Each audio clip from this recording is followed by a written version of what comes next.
the Department of Finance were already in Brussels for talks with the EU.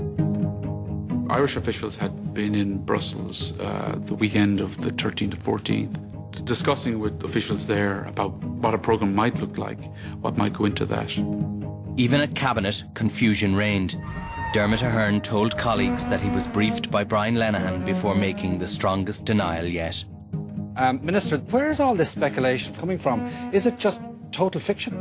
It is fiction because what we want to do is get on with the business of bringing forward the 4-year plan, and that's where all our energies are. Members of our party felt seriously let down when 2 members of government went on television, Dermot Ahern and Noel Dempsey. They said they believed it, they didn't know. And yet the public can't understand why it is they didn't know if government were doing this. So there was that element of confusion, and it looked as if they were concealing and maybe not telling the truth. As backbenchers, we were aware there was something odd happening. They were central to this. Were they so disconnected that they didn't know what was happening? Was that how the Cabinet was functioning at that time? We have not applied. There are no negotiations going on.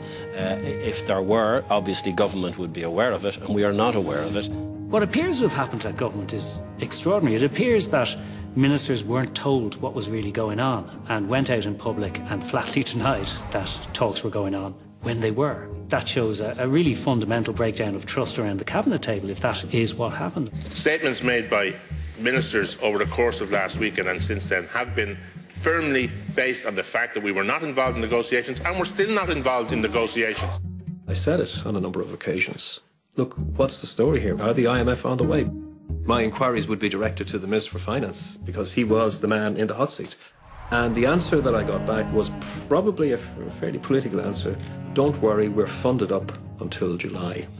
I think sometimes you're better to listen to your gut instinct, and certainly that was the lesson I learned. Gormley's instinct was right, but he didn't act on it. The Greens stayed at the Cabinet table while the secret negotiations went on and the denials continued. If there is pressure being put on Ireland to access the EU bailout fund, the government and the Department of Finance certainly aren't admitting it. Brian Lenihan's attitude was that if we are going